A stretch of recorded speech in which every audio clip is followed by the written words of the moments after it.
आज हम सब प्रेमी बाबा जय गुरुदेव साधना मंदिर पर आकर उस मालिक को, प्रभु को याद कर रहे हैं। इस घना-घोर कलयुग में आज किसी के पास वक्त नहीं है, समय नहीं है उस मालिक को, प्रभु को याद करने के लिए। लेकिन हम सब प्रेमियों ने थोड़ा सा समय निकालकर तीज के शुभ अवसर पर बाबा जय गुरुदेव साधना मंदिर पर आकर अभी हम सब प्रेमियों ने सुमरन, ध्यान, भजन, गुरु महाराज के वचन और प्रार्थना को सुना। ये सौभाग्य है, क्योंकि प्रेमियों इस घना-घोर कलयुग में वक्त लोगों के पास नहीं है उस मालिक को याद करने का। लेकिन गुरु महाराज ने कहा कि चाहे जो भी मुहूर्त हो, जो भी समय हो, जब उस मालिक को, प्रभु को, परमात्मा को, ईश्वर को स्मरण करने का, याद करने का, ध्यान भजन करने का जब जब मौका मिले तो अपने को बहुत बड़ा भाग्यशाली समझना चाहिए। क्योंकि दुनिया में जितने भी काम हैं,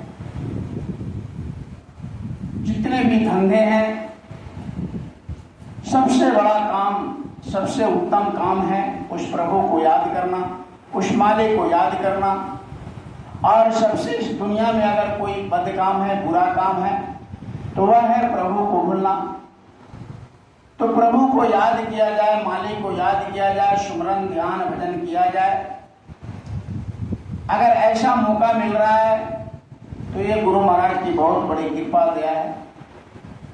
गुरु महाराज ने कहा कि जितने भी तीज त्योहार महापुरुषों ने बनाया, वो सभी उस मालिक को प्राप्त करने के लिए बनाया।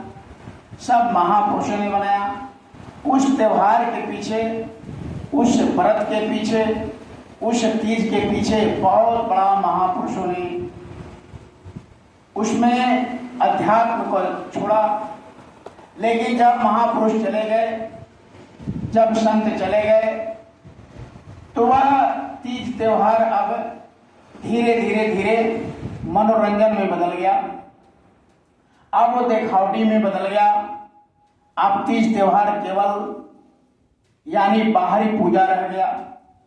ये जितने भी पूजा, जितने भी त्योहार, जितने भी ये व्रत महापुरुषों ने बनाया, वो सब उसमें गुण रहस्य था, शुद्ध अध्यात्म था।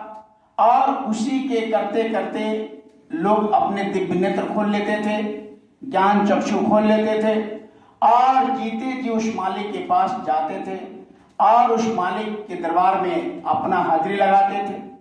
लेकिन अब क्या हो गया? अब पूजा का मतलब यही हो गया कि केवल बनाओ, खाओ, नए नए कपड़े पहनो, बस कोई जड़ नहीं, कोई अदब नहीं, कोई अनुशासन नहीं, कोई श्रद्धा नहीं, कोई प्रेम नहीं, बस केवल दिखावटी का व्रत हो गया, दिखावटी का पूजा हो गया। इसलिए महात्मा बीच बीच में आते रहे और उसके बारे में समझाते रहे। गुरु महाराज भी जब तक थे, बराबर रक्षाबंधन, जन्माष्टमी, तीज त्योहार जो भी गुरु महाराज ने बराबर उस दिन सत्संग और नामदान करते थे। रक्षाबंधन का कार्यक्रम हमेशा गुरु महाराज कलकत्ता में करते थे। जन्माष्टमी का कार्यक्रम जयपुर में बराबर हमेशा गुरु महाराज बराबर करते रहते थे। तो उसी गुरु महाराज के समय से ही हम सब प्रेमियों ने जो भी व्रत है, तीज है, त्योहार है, बराबर लगातार होते आ रहा है, नागा नहीं किया गया। क्योंकि उसी परंपरा को जो गुरु महाराज ने बताया, तो जो गुरु महाराज करते रहे लगातार, गुरु महाराज के समय से आज तक बराबर हम सब प्रेमी सुमरन, ध्यान, भजन, गुरु महाराज ने साप्ताहिक ध्यान भजन, महीने का पूर्णिमा का सत्संग और शाकाहार प्रचार का उन्होंने बनाया और गुरु महाराज की दया से लगातार हम सब प्रेमी करते रहे। तो अब इतना काल का जोर है गुरु महाराज ने कहा कि आगे ऐसा वक्त आएगा कि तुम स्मरण ध्यान भजन करने नहीं पाओगे, ऐसा माहौल हो जाएगा कि तुम कर नहीं पाओगे। जब गुरु महाराज थे, कभी हम जन्माष्टमी में, कभी रक्षाबंधन में,